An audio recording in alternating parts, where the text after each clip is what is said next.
വൈശാഖ, വിഷ്ണുവും അനൂപും കൂടെ വന്നതായിരുന്നു. എത്ര ദിവസമായടാ ഒന്ന് വന്നിട്ട്, നീയൊക്കെ ഒടുക്കത്തെ ബിസി ആയിരുന്നോ? എൻ്റെ അളിയ, ഓണമല്ലേ നാളെ, അതിൻ്റെ തിരക്കിലായിരുന്നു. അമ്പലക്കമ്മിറ്റിയുടെ വടംവലിയുണ്ട് അല്ലേടാ. എന്നാ ചെയ്യാനാ, ഞാൻ ഈ കിടപ്പായിപ്പോയില്ലേ. ഒക്കെ ശരിയാകൂടാ, നീ വറീഡാകല്ലേ, വിഷ്ണു അവനെ ആശ്വസിപ്പിച്ചു. അപ്പോഴേക്ക് ലക്ഷ്മി ഒരു പ്ലേറ്റിൽ 3-4 കേക്ക് പീസുമായിട്ട് അവർക്കരികിലേക്ക് വന്നു. അമ്മയുടെയും അച്ഛൻ്റെയും വെഡ്ഡിങ് ആനിവേഴ്സറി ആയിരുന്നു. അതും പറഞ്ഞുകൊണ്ട് കേക്ക് അവർക്ക് കൊടുത്തിട്ട് അവൾ മുറിവിട്ടിറങ്ങി. ഇത്തിരി ചെത്തുകള്ള് കൊണ്ടുവരാൻ പറഞ്ഞിട്ടോ നിന്റെയൊക്കെ ഒരു കാര്യം. ആ ബെസ്റ്റ്, അതുമായിട്ട് ഇനി ഇങ്ങോട്ട് വന്നിട്ട് വേണം. ആ പെങ്കൊച്ചെങ്ങാനും അറിഞ്ഞാൽ ഞങ്ങളുടെ വില പോവും, അനൂപ് എതിർത്തു. ഓ പിന്നെ, അവളൊന്നും പറയത്തില്ല. എടാ, ഇത് വിഷമൊന്നുമല്ലല്ലോ, നല്ല ചെന്തങ്ങിൻ്റെ പാനിയല്ലേടാ. പാനി. നീ ഈ കട്ടിൽ നിന്ന് ഒന്ന് എഴുന്നേക്ക്, എന്നിട്ടാവാം ബാക്കി കാര്യങ്ങൾ. വിഷ്ണുവിൻ്റെ ഫോൺ ശബ്ദിച്ചു. എടാ അനൂപേ, വിമലാണ് വിളിക്കുന്നത്, നമുക്ക് ഇറങ്ങാം എന്നും പറഞ്ഞ് വിഷ്ണു എഴുന്നേറ്റു. ഇതെന്താ മോളെ, നീ ഇത്രയ്ക്ക് ബിസിയായി പോയോ ഇന്ന്? ആദ്യമായിട്ടാണ് മകളെന്ന് തൻ്റെ അച്ഛനെയും അമ്മയെയും വിളിക്കാതിരുന്നത്. ഇന്നത്തെ തിരക്കിനിടയിൽ അവൾ ആ കാര്യം മറന്നുപോയിരുന്നു. എൻ്റെ അമ്മേ, ഇന്ന് ആകെ ബിസി ആയിരുന്നു സത്യത്തിൽ. ഓ ശരി ശരി, എല്ലാവരും എന്തിയെ മോളെ? എല്ലാവരും ഉത്രാടപ്പാച്ചിലാണ് അമ്മേ, ഈ ഞാനടക്കം. ഓക്കെ മോളെ, എങ്കിൽ അമ്മ രാത്രിയിൽ വിളിക്കാം. അമ്മേ, ഒരു മിനിറ്റ്, ഞാൻ അമ്മയുടെ കയ്യിൽ കൊടുക്കാം.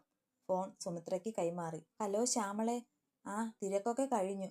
അതേ, ഞാൻ വിളിച്ചത് നാളെ വരുന്ന കാര്യം ഓർമ്മിപ്പിക്കാനാണ് കേട്ടോ. രണ്ടാളും കൂടി നേരത്തെ ഇങ്ങോട്ട് എത്തണം കേട്ടോ.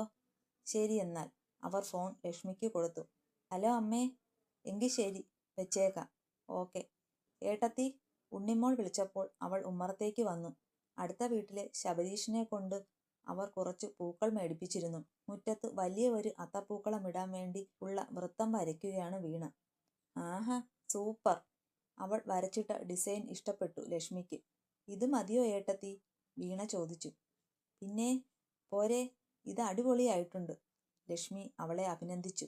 വിളക്ക് കൊളുത്താറായി, ഏട്ടത്തി പോയി കുളിച്ചിട്ട് വരൂ. ഓക്കെ ഉണ്ണിമോളെ, ഞാനിപ്പോൾ വരാമേ. അവൾ തിടുക്കപ്പെട്ട് മുറിയിലേക്ക് പോയി. ഇന്ന് കുളിക്കാൻ ലേറ്റായിപ്പോയി. അവൾ മാറാനുള്ള ഡ്രസ്സ് വേഗം അലമാര തുറന്നെടുത്തു. ആഹാ, പള്ളിനിരാട്ടിന് പോവുകയാണോ? അതേ. എന്തേ, കുട്ടൻ തമ്പുരാന് എന്തേലും വേണോ? നിക്കു വേണ്ടത് ഞാൻ അങ്ങോട്ട് പറഞ്ഞു കഴിഞ്ഞിരിക്കുന്നു. ബാക്കി കാര്യങ്ങളൊക്കെ താങ്കൾ അങ്ങോട്ട് തീരുമാനിക്കുക. വായ തുറന്നാൽ ഇതേ പറയാനുള്ളൂ.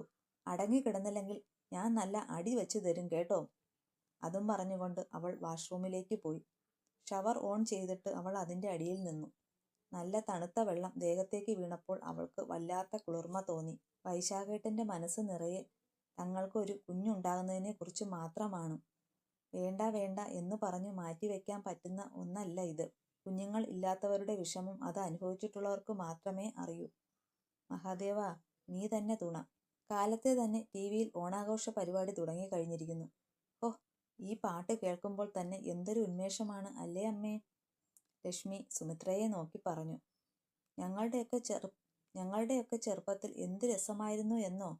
അത്ത മുതൽ 10 ദിവസവും പൂക്കളമിടും. അന്നൊക്കെ എന്ത് പിള്ളേരാണെന്നോ ഓരോ വീട്ടിലുമുള്ളത്. എല്ലാവരും കൂടി പൂക്കൾ പറിക്കാനായി ഇറങ്ങും. എന്നിട്ട് ഓണത്തിൻ്റെ അന്ന് പൂക്കളമൊക്കെ ഇട്ടിട്ട് ഓണത്തപ്പനെയൊക്കെ ഉണ്ടാക്കി വയ്ക്കും. സുമിത്ര വാചാലയായി. നീ സംസാരിച്ചോണ്ടിരുന്നാൽ മതിയോ? ഈ ജോലിയൊക്കെ ചെയ്തു തീർക്കാൻ നോക്ക്. പെട്ടെന്ന് തന്നെ ഉച്ചയാകും. ശേഖരൻ അടുക്കളയിലേക്ക് എത്തി നോക്കി. അച്ഛൻ്റെ ഒരു ധൃതി. ഞങ്ങളെല്ലാം റെഡിയാക്കിക്കോളാം. അച്ഛൻ പോയിരുന്ന് TV കാണ്. ഉണ്ണിമോളെ, നീ മേടിക്കും കേട്ടോ. ലക്ഷ്മി മുറ്റത്തേക്ക് ഇറങ്ങി.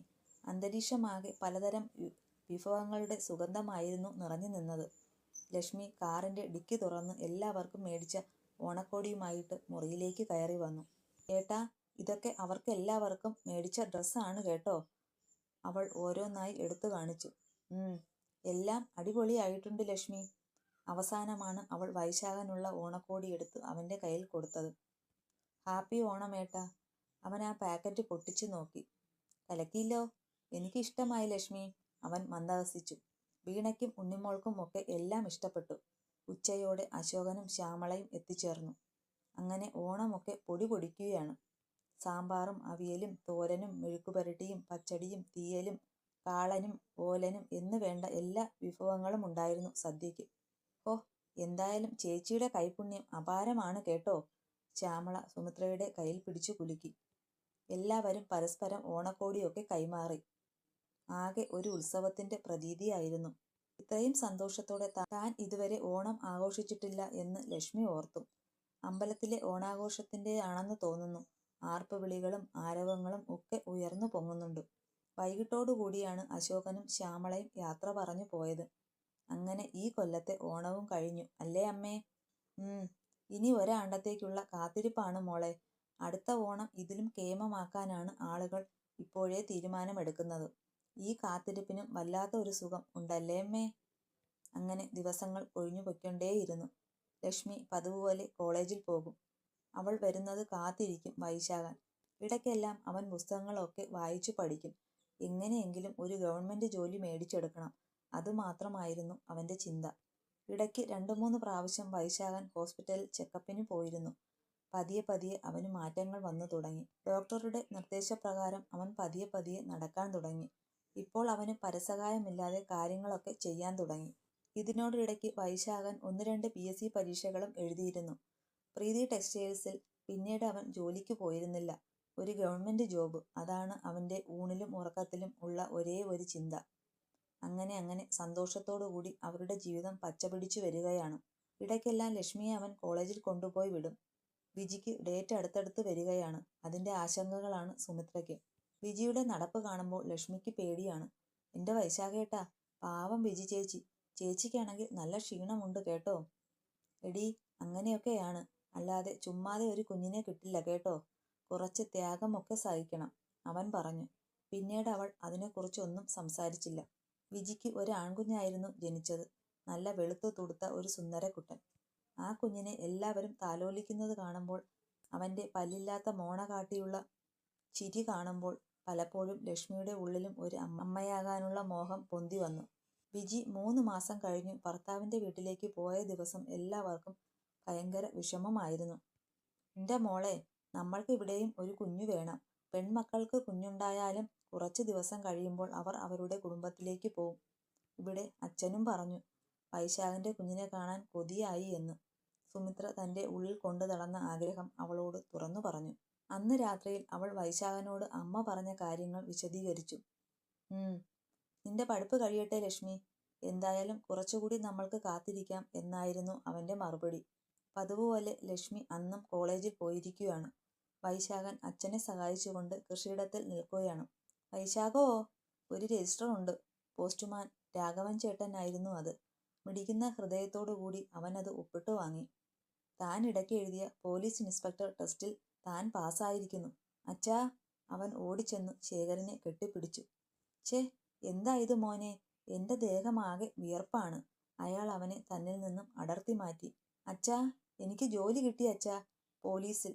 അത് പറയുമ്പോൾ അവന്റെ കണ്ണുകൾ നിറഞ്ഞൊഴുകി. മോനെ, സത്യമാണോടാ? അയാൾ മകന്റെ കയ്യിലിരുന്ന കവറിലേക്ക് നോക്കി. അതെ അച്ഛാ, അച്ഛന്റെ മകൻ ഒരു സർക്കാർ സേവകൻ ആകാൻ പോവുകയാണ്. രണ്ടാളും കൂടി വേഗം വീട്ടിലേക്ക് നടന്നുപോയി. സുമിത്ര തൊഴുത്തിലായിരുന്നു. വൈക്കോൽ ഇട്ടുകൊടുക്കുകയാണ് പൂവാലിക്ക്. വൈശാഖനും അച്ഛനും കൂടി മുറ്റത്തേക്ക് വന്നു. ഇത്ര പെട്ടെന്ന് ഊണ് കഴിക്കാറായോ? ഒഴിച്ചേറി വെക്കാനുള്ള വെള്ളരിക്ക അടുപ്പത്ത് വെച്ചതേയുള്ളൂ. അവർ പെട്ടെന്ന് തന്നെ പൈപ്പിന്റെ ചുവട്ടിലേക്ക് കൈ കഴുകാനായി പോയി. അമ്മേ, അമ്മ ഇവിടെ വന്നൊന്ന് ഇരുന്നേ. അവൻ സുമിത്രയെ പിടിച്ചു കൊണ്ടുവന്ന് വരാന്തയുടെ ഒരു കോണിലിരുത്തി. എന്നിട്ട് പോസ്റ്റ്മാന്റെ കയ്യിൽ നിന്ന് ഒപ്പിട്ട് വാങ്ങിയ കവർ അമ്മയുടെ കയ്യിലേക്ക് വെച്ചു കൊടുത്തു. ഇതെന്താണ് മോനെ? സുമിത്ര അത് തിരിച്ചും മറിച്ചും നോക്കി. മേലേടത്ത് ശേഖരന്റെയും സുമിത്രയുടെയും മൂത്ത മകൻ വൈശാഖൻ ഒരു പോലീസ് സബ് ഇൻസ്പെക്ടർ ആകാൻ പോകുന്നു അമ്മേ. മോനെ, സത്യമാണോടാ? അവർ മകനെ കെട്ടിപ്പിടിച്ചു. അതെ അമ്മേ. ഒടുവിൽ ദൈവം നമ്മുടെ പ്രാർത്ഥന കേട്ടിരിക്കുന്നു അമ്മേ. എന്റെ മഹാദേവ, ഇനി എന്റെ കണ്ണടഞ്ഞാലും എനിക്ക് കുഴപ്പമില്ല. സുമിത്ര പൊട്ടിക്കരഞ്ഞു. ഓ, അവൾക്ക് അതാണിപ്പോ പറയാനുള്ളത്. ഒന്നും മിണ്ടാതെ എഴുന്നേറ്റ് പോടി. ശേഖരൻ ഭാര്യയെ നോക്കി പല്ലിറുമി. സാരമില്ലച്ചാ, അമ്മ സന്തോഷം കൊണ്ടല്ലേ. അവൻ അമ്മയെ ചേർത്ത് പിടിച്ചു. എത്ര നാളായി എൻ്റെ അമ്മ കഷ്ടപ്പെടാൻ തുടങ്ങിയിട്ട്. ഇനി നമ്മൾക്ക് ഈ പൂവാലിയൊക്കെ ആർക്കെങ്കിലും കൊടുക്കാം. പൂവാലി കൂട്ടിൽ നിന്നും കരഞ്ഞു. അങ്ങനെയൊന്നും പറയണ്ട മോനെ. ഈ കയറ് വലിച്ച കാശുകൊണ്ട് ഞാൻ നിങ്ങൾക്കൊക്കെ എത്ര തവണ ഫീസ് അടച്ചതാണ്. അതൊന്നും പറയണ്ട. അമ്മ ആകെ ക്ഷീണിച്ചു. അമ്മയ്ക്കൊരു കുഴപ്പവുമില്ലടാ. നിന്റെ അച്ഛനാണ് വയ്യാണ്ടായി വരുന്നത്. കുടുംബത്തിൽ ഒരു സന്തോഷം നടന്നപ്പോൾ നിങ്ങൾ രണ്ടാളും കൂടി ഇതെന്തു പറഞ്ഞിരിക്കുക? ശേഖരൻ ദേഷ്യപ്പെട്ടു. മോനെ, ബാക്കി വിവരങ്ങളൊക്കെ എങ്ങനെയാണ്? കുറച്ച് കാര്യങ്ങൾ കൂടിയൊക്കെ ഉണ്ട് അച്ഛാ. അത് കഴിഞ്ഞാണ് നമ്മൾക്ക് കാര്യങ്ങളൊക്കെ അറിയാൻ കഴിഞ്ഞു. വൈശാഖൻ ഫോൺ എടുത്ത് വേഗം വിഷ്ണുവിനെ വിളിച്ചു. അത് കഴിഞ്ഞ് അനൂപിനെയും. അത് കഴിഞ്ഞാണ് അവൻ അശോകനെ വിളിച്ചു പറഞ്ഞത്. എല്ലാവരും അവനെ അഭിനന്ദിച്ചു. ശേഖരനും സുമിത്രയും ഒക്കെ കുടുംബങ്ങളെ എല്ലാം വിളിച്ച് മകന് ജോലി കിട്ടിയ കാര്യം പറഞ്ഞു. വിജിയാണെങ്കിൽ സന്തോഷം കൊണ്ട് തുള്ളിച്ചാടി. വൈശാഖൻ കുളിയൊക്കെ കഴിഞ്ഞ് വേഗം കാറിന്റെ താക്കോലുമായിട്ട് പുറത്തേക്കിറങ്ങി. എവിടേക്കാ മോനെ? ലക്ഷ്മിയെ കൂട്ടിക്കൊണ്ടു വരാൻ കോളേജിലേക്ക് പോകുവാണ് അമ്മേ. അതും പറഞ്ഞ് അവൻ കാർ സ്റ്റാർട്ട് ചെയ്തു പോയി. വൈശാഖന്റെ മനസ്സ് നിറയെ സന്തോഷ പെരുമഴ പെയ്യുകയായിരുന്നു.